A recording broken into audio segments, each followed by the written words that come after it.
Kāda gudra sieviete reiz teikusi, aktieris uz skatuves ir kails. Ja vien viņa mugurā nav iespaidīgs kostīms. Bet tas vēl nav viss. Kostīms ir arī filozofija.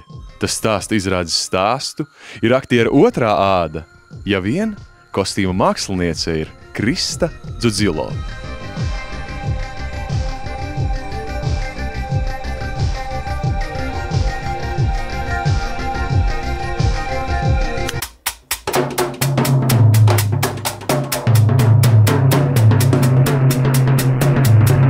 Krista, tu esi teikusi, ka tavu mākslas darbu pamatā ir mūzika. Kāda mūzika skan nacionālā kanāla kostīmos? Droši vien ir vismaz divas atbildes. Pieļauju, ka vairāk miljoni droši vien kopumā, bet mūzika, kas skanēja man tad, kad es domāju par tiem un dzīmēju, vai mūzika, kas skan jau, kad es redzu gatavus kostīmus uz skatuves? Man vairāk interesē, kas bija tā mūzika, ko tu dzirdēji vai klausījies, kad tev radās šie te kostīmi un kad tu viņus plānoji gatavot un gatavoji? Man, diemžēl, ir atkal jāatbild ar paplašinātu atbildi. Viena ir mūzika, kur tiešām fiziski skanēja, kas ir gandrīz vienmēr akadēmiskā mūzika, bet idejiski vai vairāk koncentrējoties uz jēgu, domājot par mūziku kā tādu matēriju, kostīmu kontekstā, tad noteikti varētu būt kaut kāda panorāmas vai ziņu tie džingli, kas ir patiesībā nedaudz līdzīgi Holivudas kino kaut kādiem tam simfoniskajiem plašajiem vēzieniem ar tādu nelielu deju mūzikas pieskaņu, kas savā būtībā ir uz priekšu vedoši, bet arī kaitinoši. Un populārā mūzika, kas ir kaut kāda 70. gadu popmūzika vai rockmūzika. Varbūt tev prātā ir kas no šiem ritmiem? Kas tad bija? Davids Bovijs droši vien. Davids Bovijs. Jā. Vēl, Krista, iedvesma ir netverama matērija. Un tomēr, kur tu radi iedvesmu nacionālā kanāla kostīmiem? Tas ir mākslas vēsturē, popkultūras ikonās, varbūt televizorā? Man nevisai šķiet jēdzīgi runāt par iedvesmu darba kontekstā. Tā man šķiet ir īslaicīgs apbalvojums pēc ilga darba. Tāda kopīga iedvesma, man liekas, ir neeksistējoša, bet es jau aizmirsu jautājumu.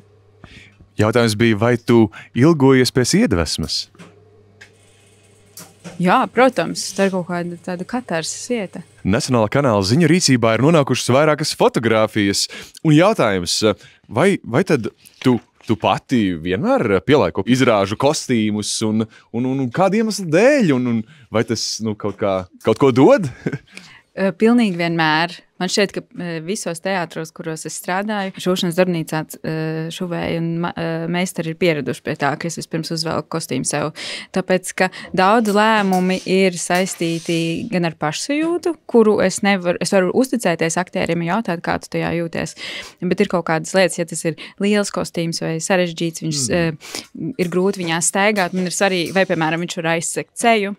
Man ir pašai svarīgi saprast, kā es jūtos, ko es varu uzlabot pirms aktieris atnāk. Pirmkārt, lai netērētu laiku lieki aktiera, bet arī, laikam, lai zinātu, kāda ir sajūta. Mēs varam pārunāt katru. Šeit sarežģītā lieta bija tas, vai tā tīla daļa neies virsū sejai. Vai nebūs tā, ka paceļot rokas viņas aizseks seju, vai viņi būs skrāpējoši, vai vispār tas materiāls neskrāpēs rokas.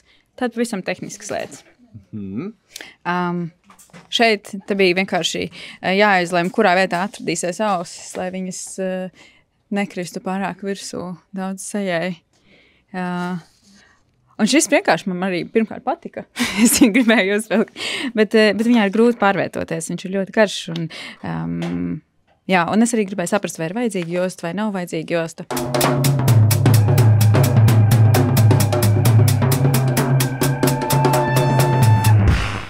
Jā. Rējerkungs, kā ir, Jā, lūdzu. vai kostīms palīdz būt Snowdenam? Absolūti.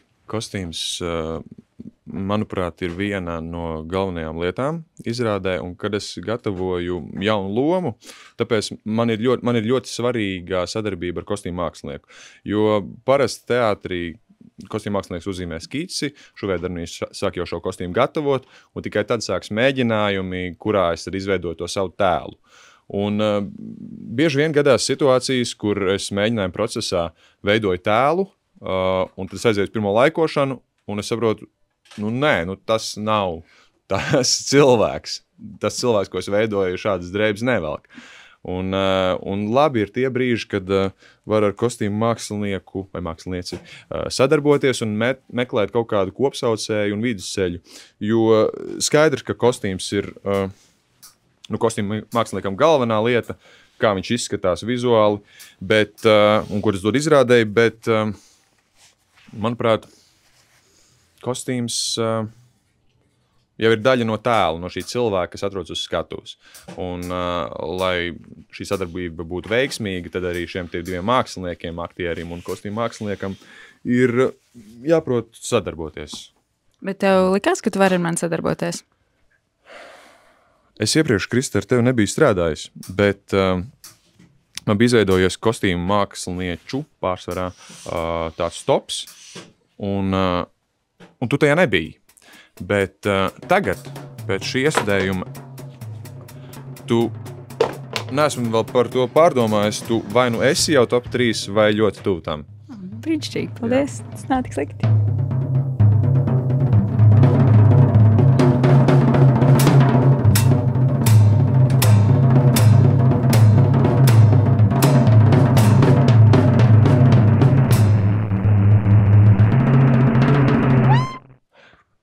Reiz kāda gudra sieviete ir teikusi, elegance ir tad, kad iekšiene ir tikpat skaista kā āriene. Džeks Snowdens speciāli Nacionālā kanāla ziņām. Nacionālais kanāls Nacionālajā teātrī.